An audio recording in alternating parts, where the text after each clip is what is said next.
On Saturday, the 6th of September 1997, at 12 noon precisely, Britain fell silent. Together, the country was remembering the life of Diana, Princess of Wales, following one of the most astonishing weeks in modern British history. The death of Diana was one of the greatest stories of the second half of the 20th century. It was a story that galvanized the world. In just a few days, the nation was brought to the edge of a collective nervous breakdown. As grief turned into anger, the royal family became the target. They're the most cold people on this earth. It's the first time I'd felt, ooh, I wonder if this is what a civil war feels like. I wonder if this is how it is before it kicks off.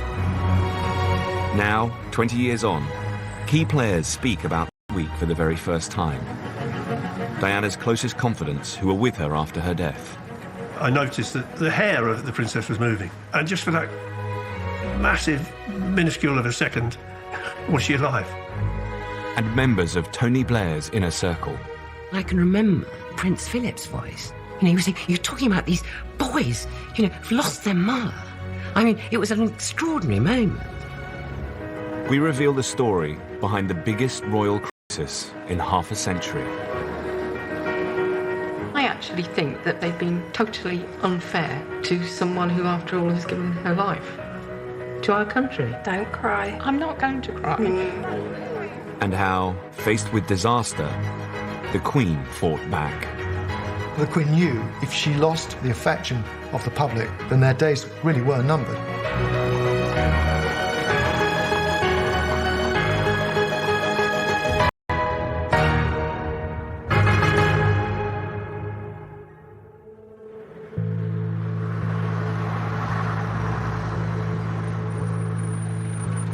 Diana always had a mobile phone in her handbag. So I rang her phone, and it rang and rang and rang. And I thought that's very strange because she always answers her phone. I had a call from CNN headquarters in Atlanta. A police voice at the other end said, "Can you tell me about the crash in Paris?" And I said, "What crash?" Just after midnight, on Sunday, 31st of August, 1997, Princess Diana and her boyfriend, Dodi Al-Fayed, were involved in a catastrophic car accident in Paris. Early reports confirmed that Dodi and the driver had been killed and taken into emergency surgery. News of the accident began to reach Diana's staff at her home in Kensington Palace. I was in bed. The phone went, and I was going to have a good night's sleep because I was picking Her Royal Highness up that morning. It was one of my colleagues. He said, just sit on the edge of the bed and be prepared. On holiday at her Scottish estate in Balmoral, Queen Elizabeth was woken by her private secretary. She came out of the bedroom, I remember somebody telling me, and she was sort of clutching a hot water bottle. It's cold there, even in the summer. And the Queen's first reaction was someone had greased the brakes. At the Pitié-Salpêtrière hospital in Paris, Diana was given cardiac massage for 2 hours as doctors tried desperately to save her life. But her injuries were too severe. At 3 a.m. British Standard Time, Diana, Princess of Wales, was pronounced dead. She was 36 years old. Tonight's accident is a terrible tragedy. The death of the Princess of Wales fills us all with deep shock and with deep grief. Prince Charles was with his sons William and Harry at Balmoral. The British ambassador in Paris informed him before anyone else of Diana's death. When Prince Charles learned of her death, he was absolutely distraught. I mean, he fell apart, completely fell apart. He knew instantly that this was going to be a terrible thing, that this was going to be, he would be blamed, that they would be blamed for the death of Diana. At the same time, Diana's sisters broke the news to their mother, Frances Shand Kidd.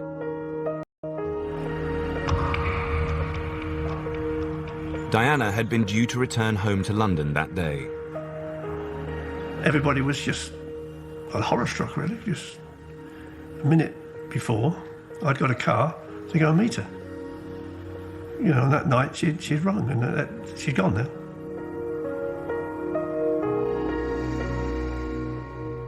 I experienced a whole extraordinary cocktail of emotions, and 20 years later I still feel them.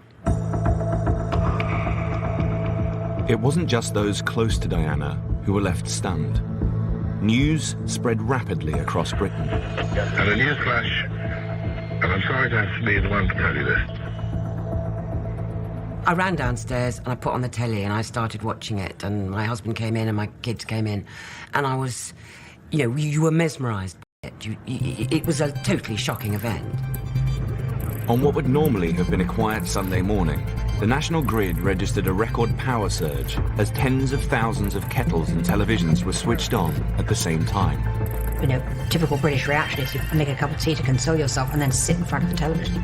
Just the most awful news, and that the shock for all of us, every single person in this country, will be immense. Diana's death was our JFK. It was our moment of real shock at a cataclysmic, unexpected tragedy. In an attempt to calm people's emotions, broadcasters played the national anthem every hour. It's still dark here at Buckingham Palace. A single light is burning in one of the upstairs windows. When the royal family will return here, we don't know. When we will get a statement from them, we're not able to say. At the moment, Buckingham Palace remains dark and silent. But the palace couldn't stay quiet for long. The impact of Diana's death would be bigger than anyone could have predicted. Faced with a tidal wave of national grief, the Queen was about to encounter the biggest challenge of her lifetime. Everything kicked off, and it became a very, very strange week to be alive.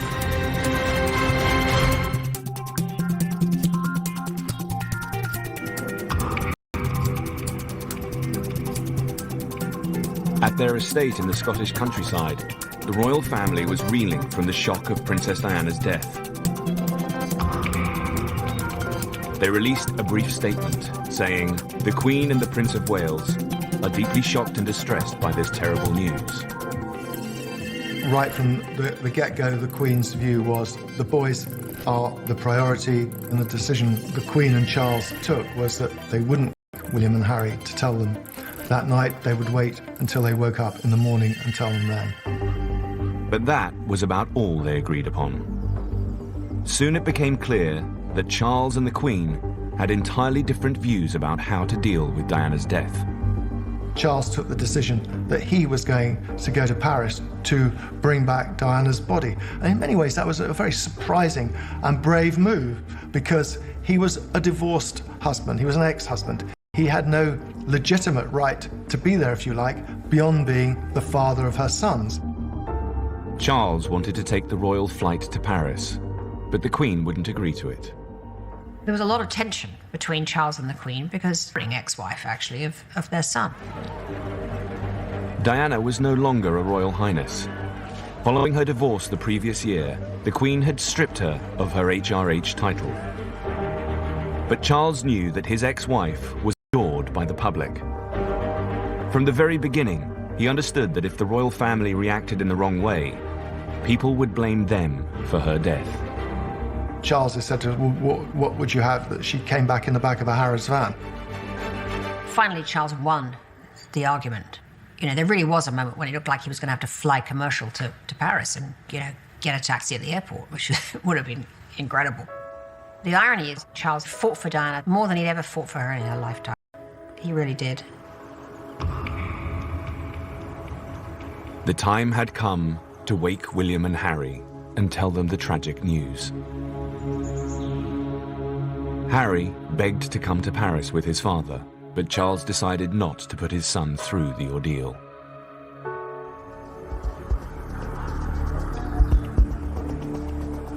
Diana's brother, Charles Spencer, was at his home in South Africa. He was the first family member to make a televised statement. This is not a time for recriminations, but for sadness. However, I would say that I always believed the press would kill her in the end.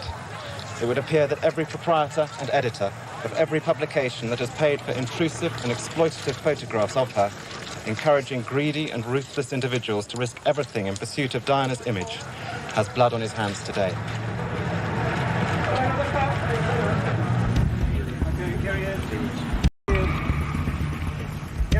Tony Blair was at his home constituency in County Durham. He had only been Prime Minister for 4 months, and this was his first major crisis. I went on the phone to Tony. He was up in Sedgefield, and he absolutely clocked it straight away. There was a phrase he used to use sometimes, "My God, this is enormous doings." You know, this is really big stuff here, and we've got to just, you know, be absolutely wise and sensible and focused. I feel like everyone else in this country today, utterly devastated. The people everywhere, not just here in Britain, everywhere, they kept faith with Princess Diana. They liked her, they loved her. They regarded her as one of the people. She was the people's princess. And that's how she will stay, how she will remain in our hearts and in our memories forever. Hastily delivered eulogy would be going, yes, she was, that's what she was. Diana had a unique ability to relate to ordinary people, to cut across dividing lines of race and class. She did have a radar for whoever was in the room who seemed to be left out or lonely or in need, and she would zero straight over to that person. Particularly amongst women, here was someone that they empathised with enormously, that had her problems with bulimia, that had her unresolved love life, that had her difficult childhood, and that somehow she was coming on through it and really being strong. Diana's modern human approach made her extraordinarily popular. But it was in stark contrast to the formal way that the Queen and Prince Charles did business, and they found it difficult to compete. Whatever she did was popular. There was almost a sense of jealousy. You know, why am I not like that? I saw it, I witnessed this thousands and thousands of times. Following her messy divorce, Diana was seen as a great danger to the royal family. Charles and the Queen cut her adrift. Now, they had little idea how to deal with the consequences of her death. Faced with tragedy, the family decided to do as they had always done. It was a Sunday morning, so they would go to church. The Queen Mother and Duke of York in the leading car, followed by Prince Charles, Princes William and Harry sitting either side of him. The Queen, dressed in black, with the Duke of Edinburgh, followed. The first thing we saw of the boys was when they were going to the church for Sunday service, and people say, well, how could they? These boys have just lost their mother, and they're going to church. At the royal family's request, there was no mention of Diana at the day's service. A lot of people found it extraordinary that at that time, no mention was made of her passing. That, I think, did ring a bell all over the country. Many people believed that the royal family was treating Diana just as they had done when she was alive, with cold detachment. But the Queen was convinced that any reference to Diana would be heartbreaking for William and Harry. So great was her desire to protect her grandchildren that she ordered all TVs and radios in Balmoral to be moved or hidden. Prince Harry actually asked his father, is it true that Mummy's dead? Because none of them, the children couldn't understand why everything was as normal, except that a couple of hours before they'd been told that their mother had died. In London, there were signs that something extraordinary was beginning to happen. I think the first bunch of flowers were laid against the railings of Buckingham Palace around about 5 o'clock in the morning. And people were surprised. I was surprised.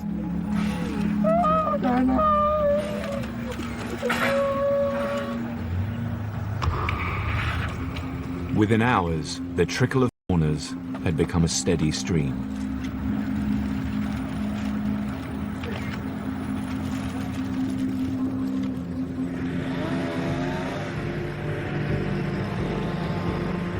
In Paris, 2 of Diana's members of staff arrived at the Pitié-Salpêtrière hospital, where the princess had died just 10 hours earlier. In life, they had been among her closest confidants. In death, it now fell to them to look after her. I was a mess. Colin guided me through the airport and onto the plane. I don't even remember the airplane journey. Paul was very, very upset. I was upset inside. There was lots of things to do. There's no way I was going to break down or anything there. I was going to try and arrange things, see what was going on. French police had cleared out the emergency wards and were insisting that Diana's body be kept under their protection in a private room on the first floor of the hospital. I honestly thought, entering that room, looking at her, she's not really dead. This is just a joke. It's just a very silly joke. So now you can wake up. I then was getting worried about the room, which was very, very hot. And we looked up above the princess's bed, and people were actually on roofs trying to take photographs, not knowing where the room was. So quickly we called in some blankets, and I was standing on a chair, and we did put blankets up at the windows, which of course made the room twice as hot. Diana's body had to be looked after in the heat of the Paris summer, so Colin Tebbert placed fans around the room to keep her cool. I noticed that the hair of the princess was moving, which was the fans that I'd put in the room. And having been on top of everything until that time, I had to turn away and have just 30 seconds to myself on a personal, emotional moment. Because, I don't know, I thought, good God, you know, you look at somebody, the hair move, and just for that massive, minuscule of a second, was she alive? Which was a silly thing to think.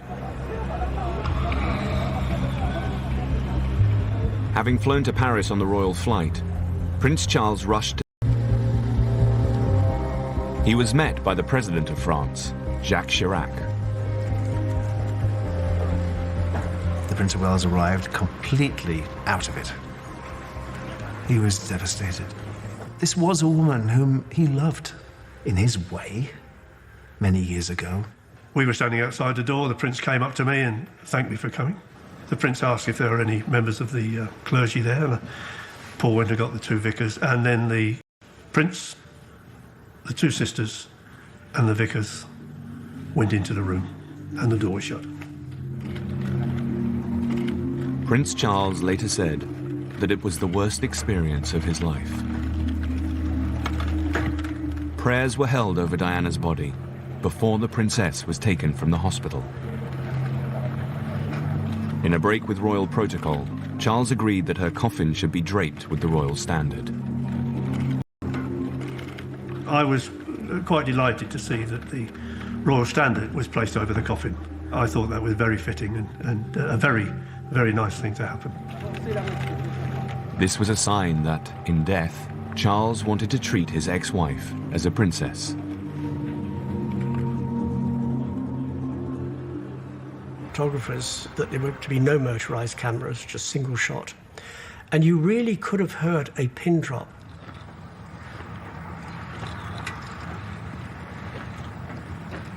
Not a word was said amongst us.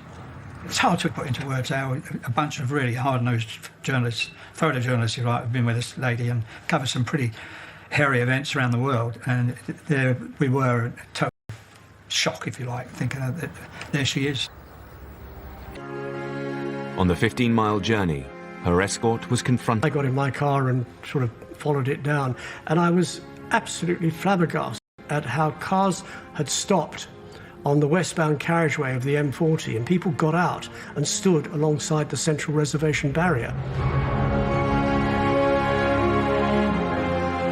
People, people, people.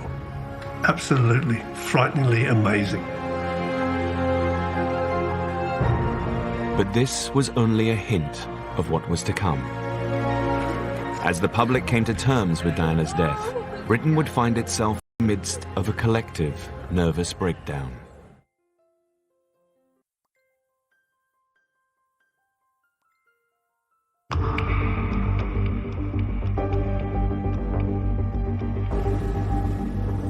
24 hours after Princess Diana's death, Britain was in turmoil.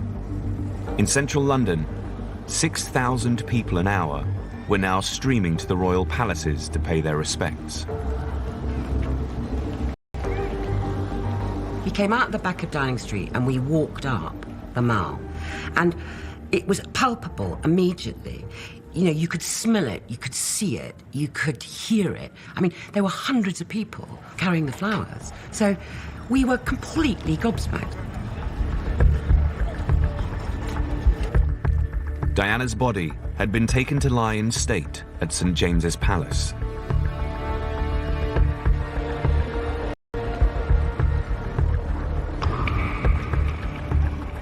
When books of condolence were set up at the palace, it rapidly became a magnet to the thousands who wanted to pay their respects. Grief is often followed by anger, and beneath the tears, a simmering resentment was already building.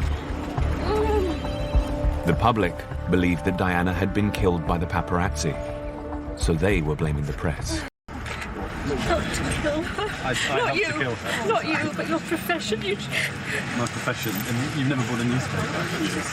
I don't buy them in their sort. Don't you think that what you're doing is wrong? God, you've lost a lovely person for nothing. You're horrible. You really feel bad of yourself. I went down to see what was happening. There had been reports of people being jostled and journalists asking questions and people saying it's all your bloody fault and, you know, how dare you come down here and what do you think you're doing? So there was quite a lot of that around, and I felt the mood was quite ugly. If there was no money in the photographs, they wouldn't have been after her in the tunnel. I was on my own. Somebody comes up, digs me in the back, and she started swearing and saying, you know, you killed her, you know, what you... And I said, girl shouted out, you're all to blame, you're as bad, you know. You know, you felt, God, you know, just get out of it as quick as you can. In life, Diana had had a close relationship with the press. She loved the camera, and the camera loved her. She was a very clever woman, and she used the press extremely well.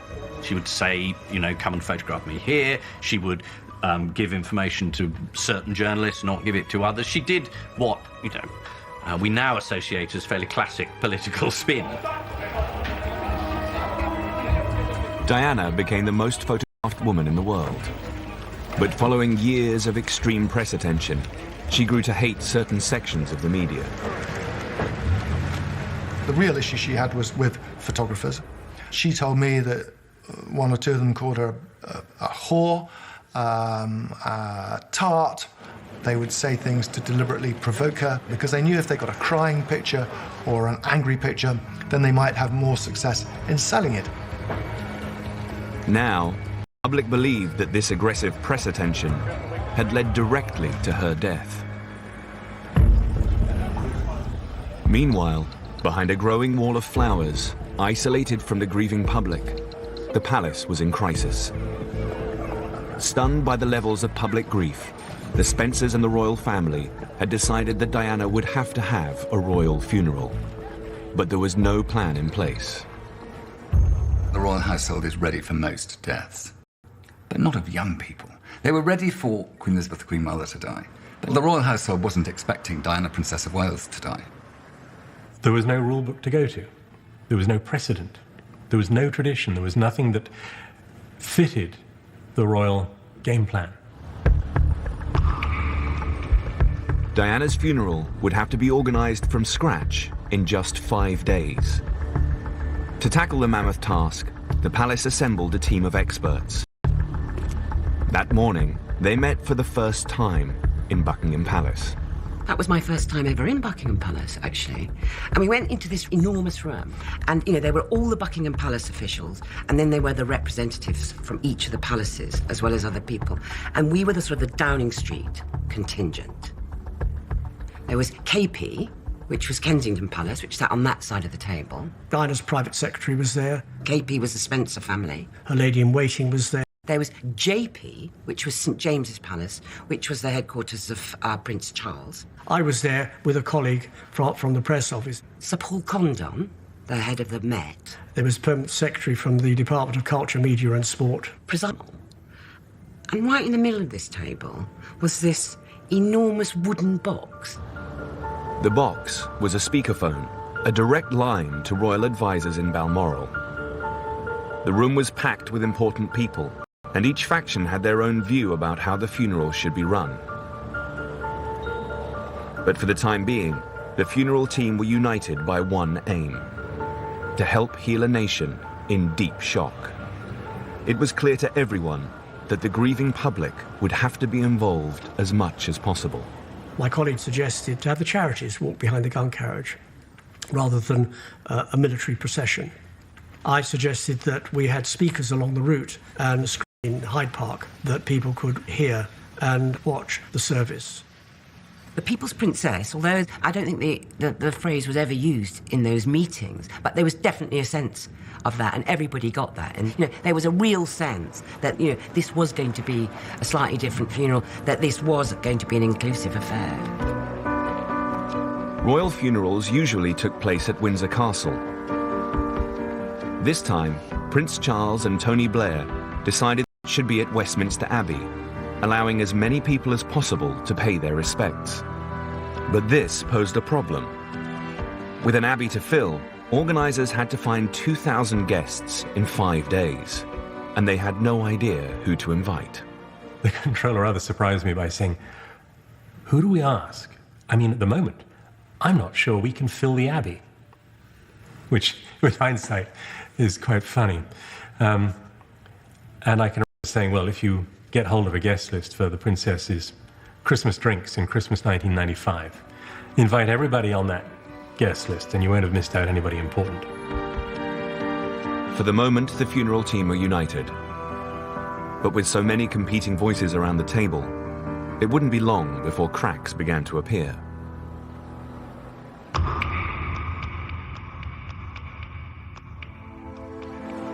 Two days after Diana's death, London was now the epicenter of the biggest outpouring of public grief in British history. When she was alive, Diana had had a unique ability to reach out to people. Now these people, tens of thousands of them, had come to pay their respects.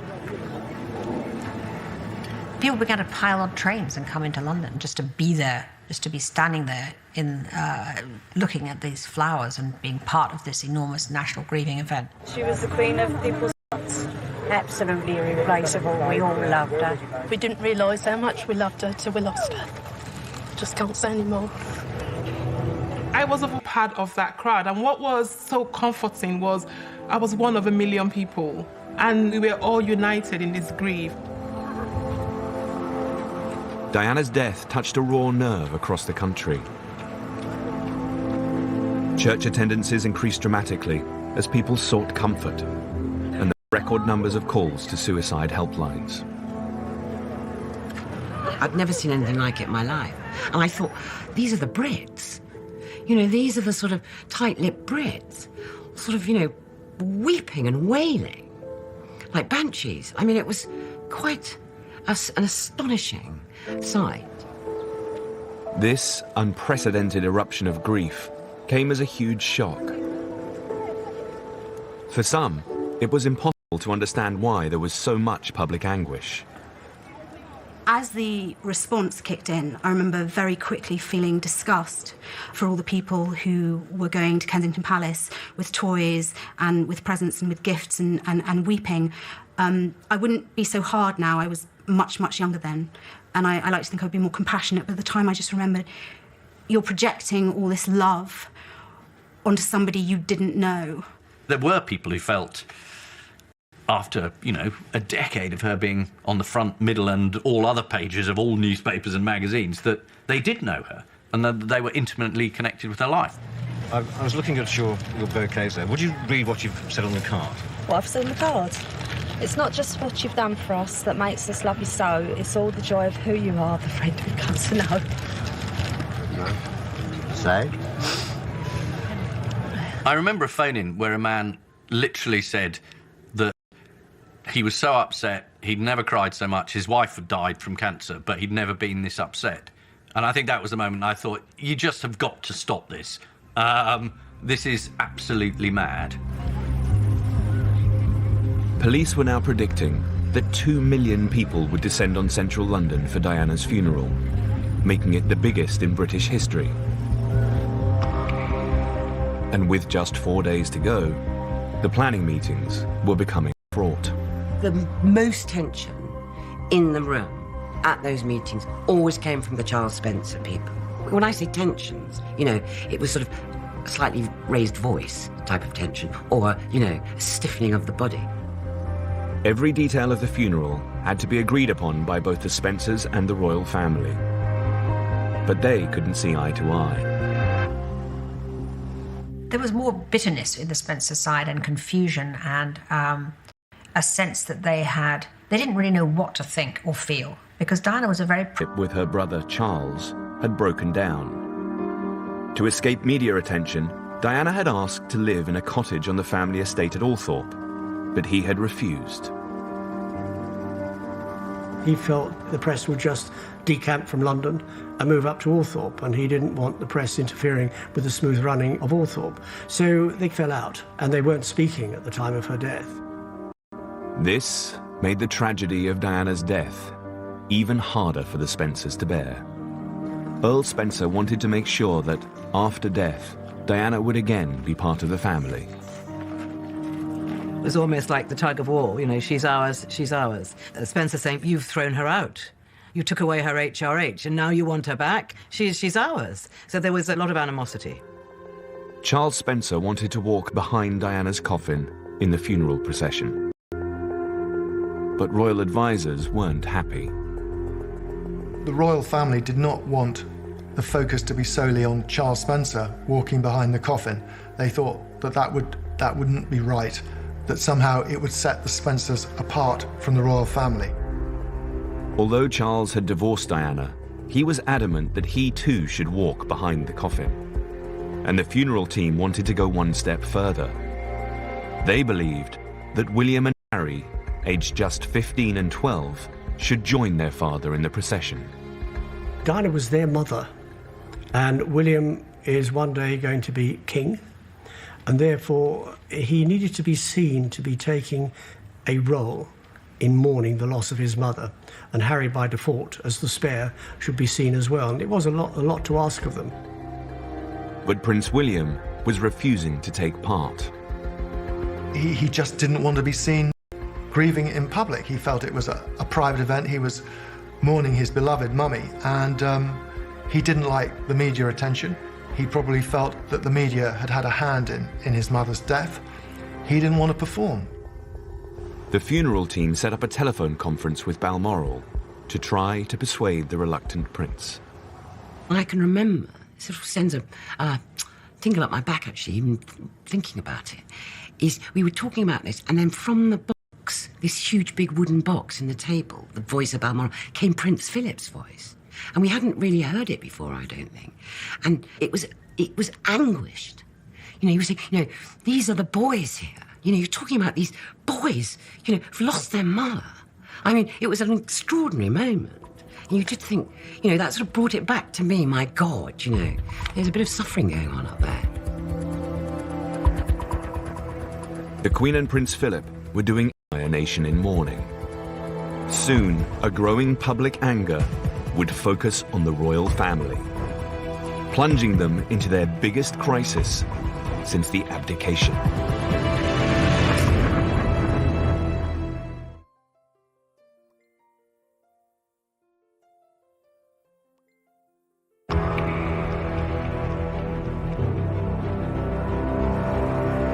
Three days after Princess Diana's death, the carpet of flowers at Kensington Palace now stretched more than 50 feet. And queues for the books of condolence were 11 hours long. But as the flower mountains got bigger and the queues grew longer, the mood in the crowd had shifted. That's the thing I most recall, actually, is the speed in which it turned from those sort of tears and this trauma to anger against the royal family. Bunkered down in Balmoral, the royal family had not appeared or said a word in 3 days. I think it's disgraceful that they're not here in residence. She hasn't said anything, the Queen. Oh, yeah. And as for Prince Charles, well, I think there's not a lot he can say, really, is there? Prince Charles had been unfaithful to Diana during their marriage, and following their divorce, she had been abandoned by the royal family. I think they treated her terrible. Absolutely shocking. I don't think they're the most cold people on this earth. The crowd began to focus their anger on one conspicuous issue. Above every major building in London, there was a Union Jack flying at half-mast. But at Buckingham Palace, the flagpole was bare.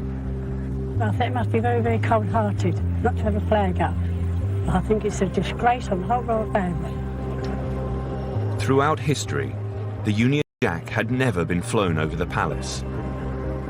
Royal protocol dictated that the only flag flown was the royal standard, and that was only when the Queen was in residence. It's actually an in and out sign. It goes up when the Queen's there and it comes down when she's away. But this became a symbol of royal callousness. 42,000 people rang the Sun newspaper, demanding that the royal family do away with protocol and fly the Union Jack at half-mast over the palace. But the Queen was sticking resolutely to tradition. No flag would fly. On hindsight, yes, we should have been more forceful. The Lord Chamberlain should have been more forceful, the Private Secretary should have been more forceful, or somebody should have just done it. I really am upset. I can't understand the Queen doing it, really. No. Everything, she is not emotional and she is not impulsive. She is steadfast. That's what she is. Everything they always liked about her, they realised that week they didn't like so much that particular week because they wanted to run down to London and give everybody a cuddle. Faced with a rising tide of public anger, courtiers in London were now seriously concerned that the Queen was losing touch with her people. There were battles going on, there's no doubt about it. Messages were being relayed to try and encourage the Queen to engage more. They wanted the Queen to come down to London as soon as possible. But the Queen and her immediate family were still resistant to that. Unlike the Queen, Tony Blair was an expert judge of public mood. He intervened to try to persuade her to act. Tony was talking to the Queen and just saying, look, things are getting a little bit hot down here. Blair later claimed that he asked the Queen to show her vulnerable side. But Her Majesty wasn't budging. It's not stubbornness, it's just that she's been around a lot longer than everybody else that's working for her. And she's not going to be pushed by an agenda, by a media agenda that, somebody famous has died, so it's got to happen now. The Queen was adamant that her rightful place was at Balmoral with her grieving grandchildren. Since Diana's death, the family had rallied round the young princes. Every day, Prince Philip would take them walking, fishing, and horse riding, anything to take their minds off the tragedy. What the royal family pulled around was the fact that here were two young boys who had lost their mum. And I don't think there's a human being alive who doesn't respond to that as being an important thing to do. It was actually the first time in her whole long reign that the Queen was thinking of family before she was thinking of her people. And for that, we should really admire her, because her whole attention and thoughts were for these children. She wasn't thinking about how this was going to, quote, be played on the media.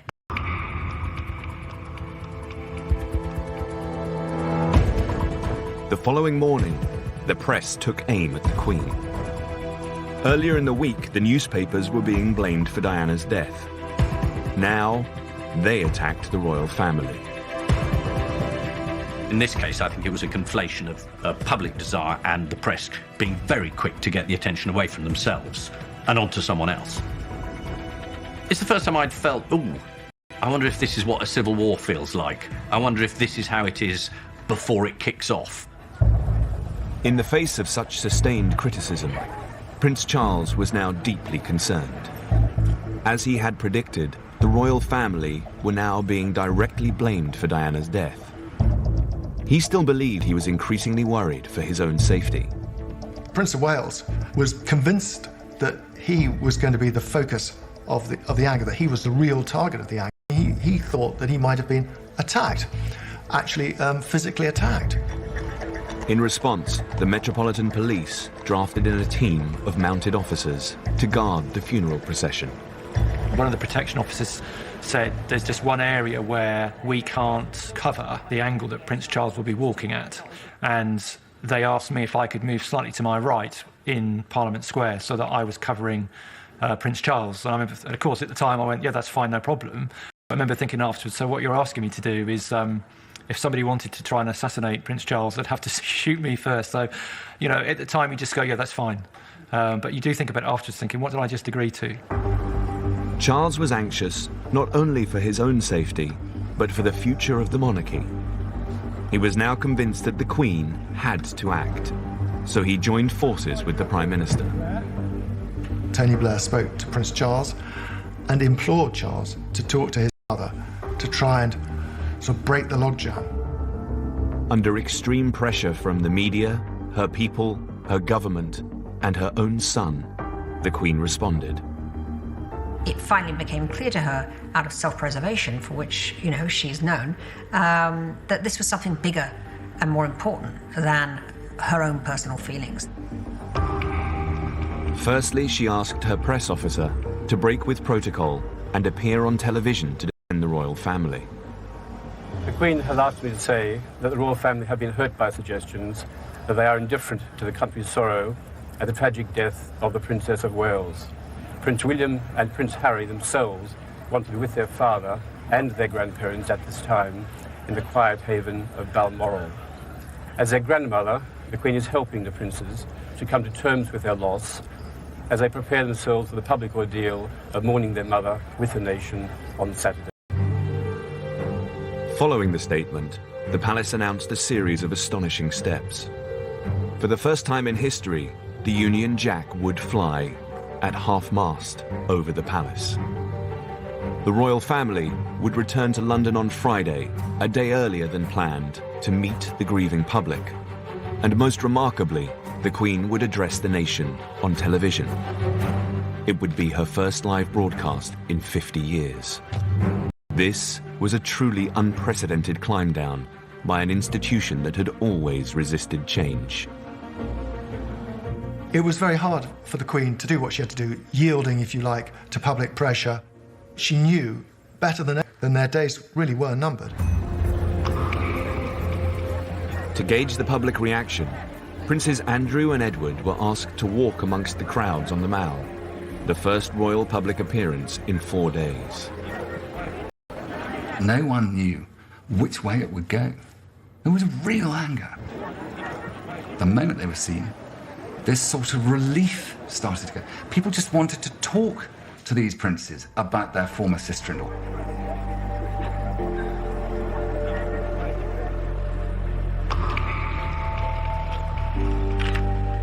That evening, the Queen, Philip, Charles, William and Harry stepped outside the Balmoral gates for the first time since Sunday to look at the tributes that had been laid to Diana. Finally, the world saw them as they were, a family united in grief.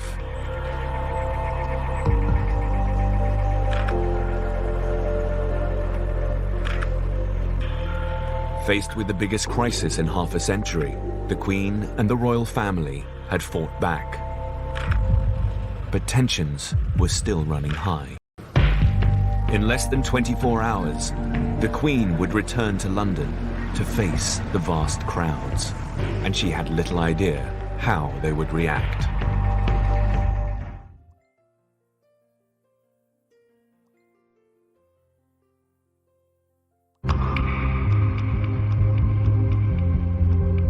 Good afternoon. We're breaking into your regular ITV schedules to bring you a special programme on the return of the royal family to London for the funeral of Diana, Princess of Wales. 5 days after Diana's death, the royal family had finally bowed to intense public pressure to share openly in the nation's grief. It was a grim-faced Prince of Wales who drove his 2 sons out of the grounds to begin the journey to London. The Queen, with Princess Margaret, left a short time afterwards. They were driven by the Duke of Edinburgh, a family together, mourning a family loss.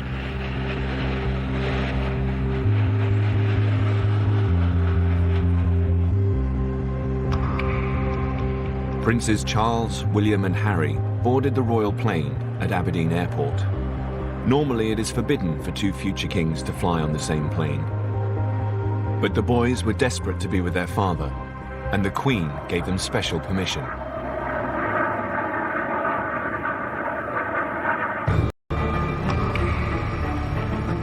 With less than 24 hours to go until Diana's funeral, organisers were working round the clock to make sure London was prepared. 2 million people were now expected to line the streets for the funeral. To accommodate the vast crowds, funeral organisers had quadrupled the length of the procession route. It would now stretch from Kensington Palace to Westminster Abbey, 4.5 miles through central London, twice the length of Churchill's funeral procession. The police were horrified by this because they just didn't think they'd have the manpower to block off all the roads and ensure public safety, if you like. In response, the Metropolitan Police mounted the biggest security operation ever seen in Britain. 35,000 officers were needed on the streets for the funeral, so all police leave was cancelled and extra manpower called in from surrounding forces. It was one of those military exercises where you keep having to change the map board because the amount of territory is needed to be bigger and bigger and bigger. And more territory, more police, more security implications, more whatever is required. Huge screens were set up in Hyde Park and Regent's Park, with room for 100,000 people. It was an incredible organisational feat. The logistics and the security. I mean, there were so many things to work out. Meanwhile, last-minute rehearsals were taking place at Westminster Abbey. Diana's royal coffin was lined with lead and weighed 50 stone. To get used to the weight, her pallbearers had to practice with a dummy version. We got told we're going to try and simulate the weight with a curbstone. And we thought, God blimey. I'm not sure if it was 1 or 2 curbstones, but it was heavy. So we managed to get the coffin on our shoulders and start walking around. And this was the first time we actually got a feel for the cathedral floor.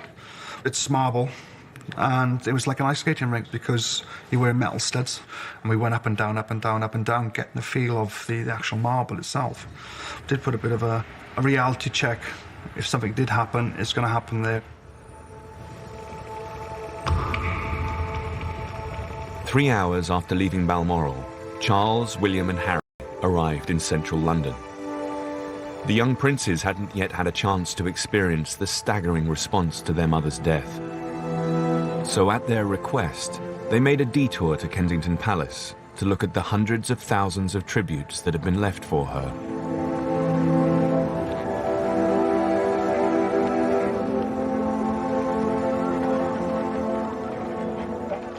It was so juxtaposed with this behind palace gates approach that we had seen earlier in the week with no visibility of the royals at all. Then suddenly here they are, like in plain...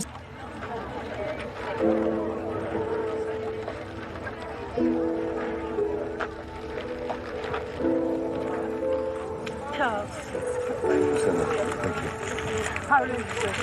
Sorry. William. William. Thank you so much. Thank you. Oh, Thank you very much. Thank you. It was a very moving occasion. Both boys behaved with fantastic dignity. They were, by turns, interested and sad and humbled, I think, by what they saw. And also they kept it together because what everyone prayed for, above all, was that the occasion didn't overwhelm them and they didn't break down, and they didn't. Your mom was a wonderful woman. Great, Lila. God bless you, darling.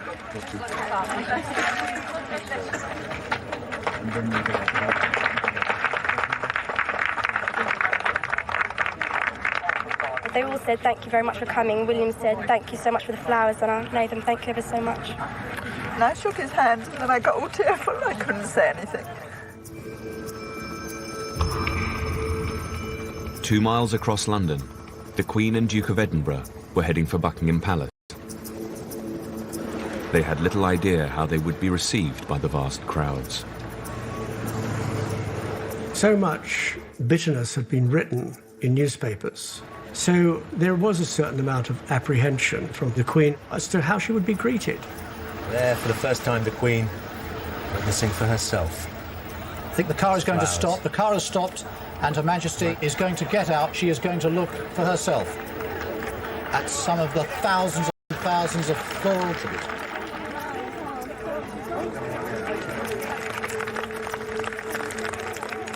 The Queen and Prince Philip left their car to a muted response.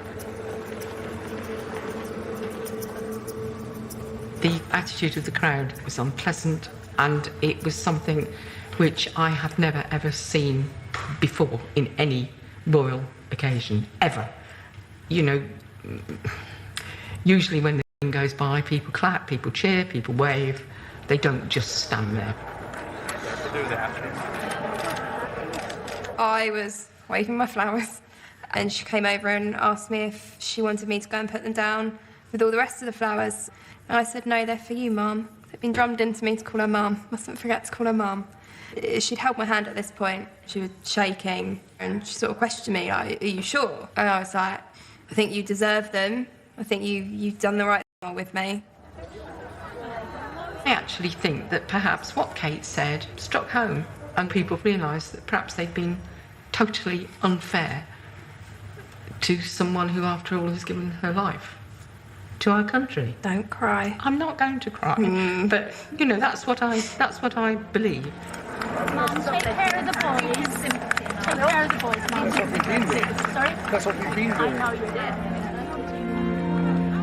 did. Courtiers had had little idea how the crowds would react. Now they and the Queen could breathe a sigh of relief. When the Queen was leaving the enclosure to go back into the palace, she walked towards me and she had a look on her face as if to say, you know, was that okay? And I just nodded.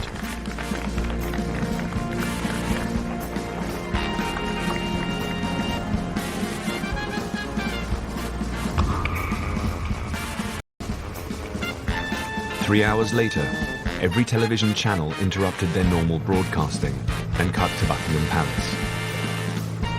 The Queen was about to deliver her first live address in half a century.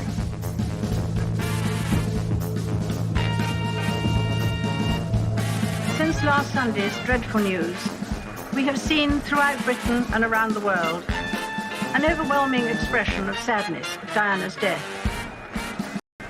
We have all been trying in our different ways to cope. So what I say to you now, as your Queen and as a grandmother, I say from my heart. First, I want to pay tribute to Diana myself. She was an exceptional and gifted human being. I admired and respected her for her energy and commitment to others, and especially for her devotion to her two boys. I, for one, believe there are lessons to be drawn from her life and from the extraordinary and moving reaction to her death. I hope that tomorrow we can all, wherever we are, join in expressing our grief at Diana's loss and gratitude for her all-too-short life. I thought it was amazing because it was delivered faultlessly and with some degree of, I felt, empathy. She wasn't a remote figure. She genuinely was saying what she felt. I'm sure she found it excruciatingly difficult to give that address. I thought that really showed the Queen as somebody who did listen and was willing to adapt and change her behaviour. I thought she said everything she should have said. I can't think of anything that she left out at all. She sounded very sincere, and she looked as though she was very moved, and I think that will satisfy everyone. The Queen had bowed to public pressure as never before, and she had helped heal the...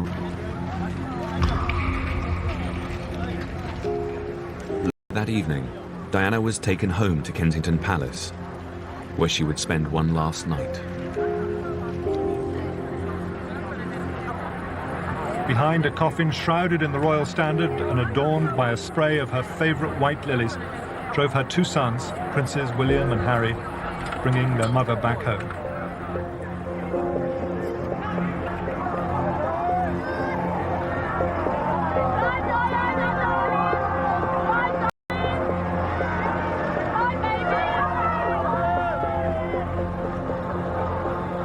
It was quite an extraordinary occasion, actually, and there was a lot of people crying, but it was also quite uplifting too, in many ways, because you felt this woman really did reach out. Needed no royal title to continue to generate her particular brand of magic.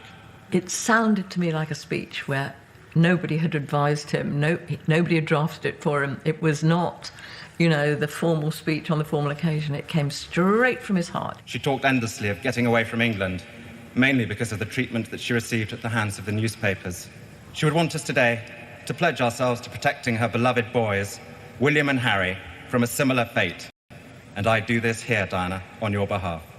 And beyond that, on behalf of your mother and sisters, I pledge that we, your blood family, will do all we can to continue the imaginative and loving way in which you are steering these two exceptional young men, so that their souls are not simply immersed by duty and tradition, but can sing openly as you planned. He basically looked over, to a pew full of his in-laws and had a go at them from the box in the middle of a funeral of his sister. Well, questionable. He was saying that they hadn't looked after her and they were inappropriate to bring... By delivering such a spectacle, the royal family had helped repair their damaged relationship with the public.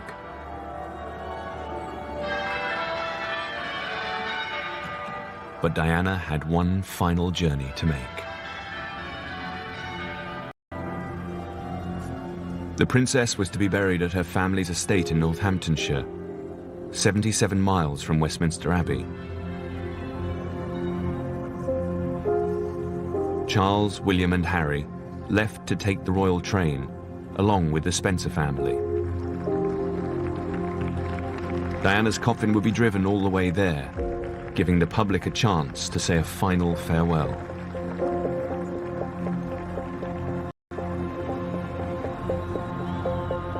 For the entire journey, the hearse would be escorted by 8 police motorcyclists.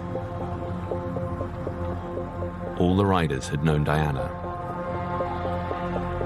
We quite often go to Kensington Palace and she'd be there in a tracksuit and her slippers or whatever, with the 2 boys looking at the bikes. And we'd just chat. You could talk to her as if you were talking to a member of your family. She was just lovely. She was lovely.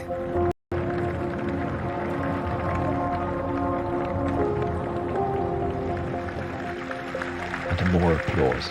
Quite extraordinary. I've never witnessed that in this country at a funeral. It's as if the people want to say something, and this is the best way to express their feelings. As the cortege left central London, it became clear the police had underestimated how many people would want to pay their respects. Look at the crowd. They're pressing around the cortege. The police aren't there to hold them back, and it really doesn't matter. Suddenly we found roads completely blocked with people who generally wanted to wish them, well and throw flowers on the car, etc. But I was getting a little bit concerned about the amount of people. Almost hemmed in by the crowds here. It's almost as if they don't want her to go, isn't it?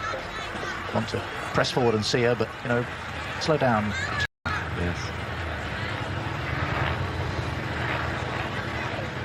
We were driving through a sea of flowers being thrown in the air. It was like a mist in front of you. When you're concentrating on the guy in front and you get hit on the head with a bunch of flowers from people who wanted to do that, and if it had just been 1 or 2 bunches of flowers, it wouldn't have been so bad. But it was a continual barrage of flowers that were wrapped in cellophane. And when they hit you on the head, you know it.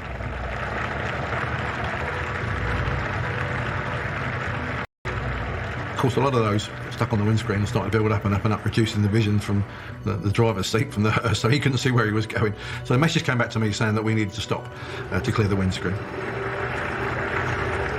The hearse was forced to make an unscheduled stop on the northbound carriageway of the M1. The guy in the front of the hearse got out, took a great big armful of flowers. I was slightly concerned that he would just walk to the side of the road and drop them, but he didn't. He took them and put them down and got back in the hearse and off we went. As the hearse made its way to Northamptonshire, thousands of people lined the motorway. Just cars abandoned all over the place and people standing by the central reservation to see us go past. Totally surreal. Never seen anything like it. Not something which is usually allowed by the police, but still people on the motorway paying their final respects.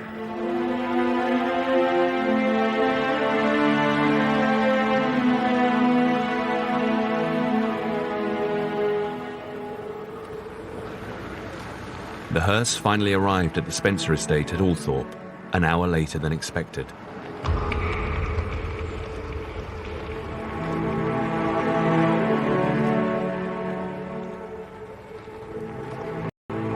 When the coffin arrived at the house, the royal standard was replaced with the Spencer flag. Before Earl Spencer announced, Diana is home.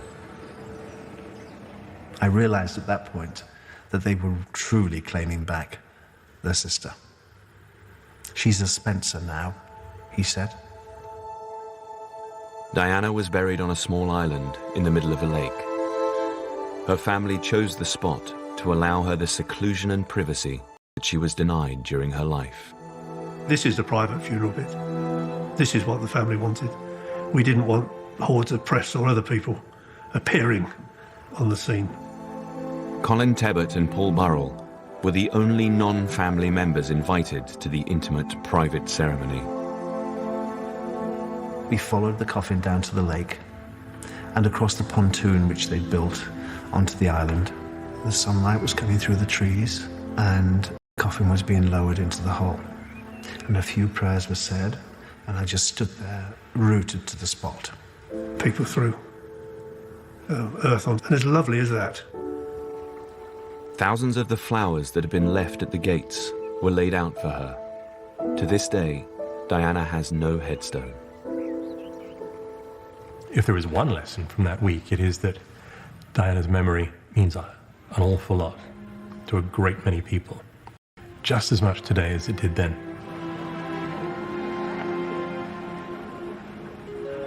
"20 years later, Diana's legacy lives on, especially through her two sons.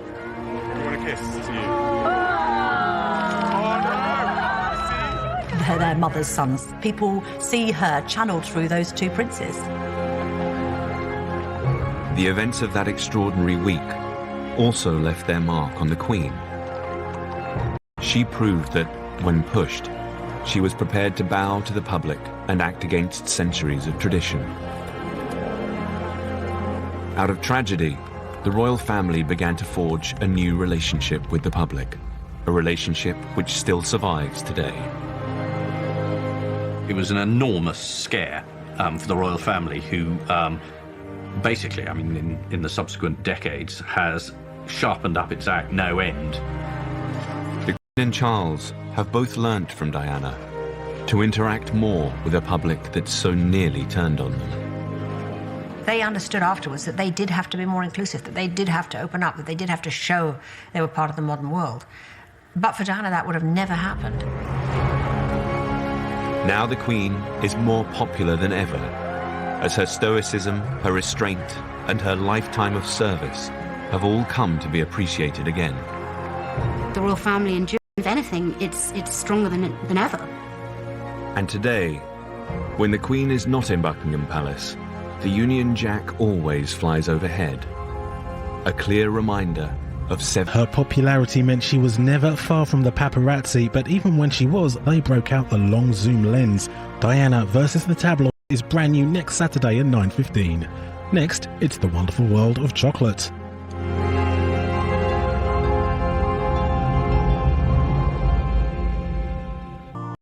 Story behind the biggest royal crisis in half a century. I actually think that they've been totally unfair to someone who, after all, has given her life to our country. Don't cry. I'm not going to cry. And how, faced with disaster, the Queen fought back. The Queen knew if she lost the affection of the public, then their days really were numbered.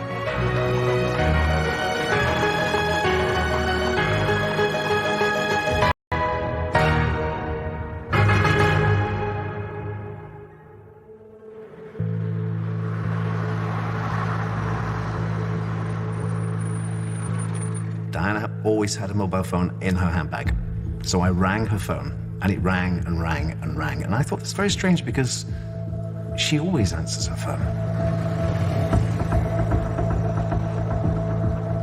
I had a call from the CNN headquarters in Atlanta. A police voice at the other end said, "Can you tell me about the crash in Paris?" And I said, "What crash?" Just after midnight, on Sunday 31st of August 1997, Princess Diana and her boyfriend, Dodi Al-Fayed, were involved in a catastrophic car accident in Paris. Early reports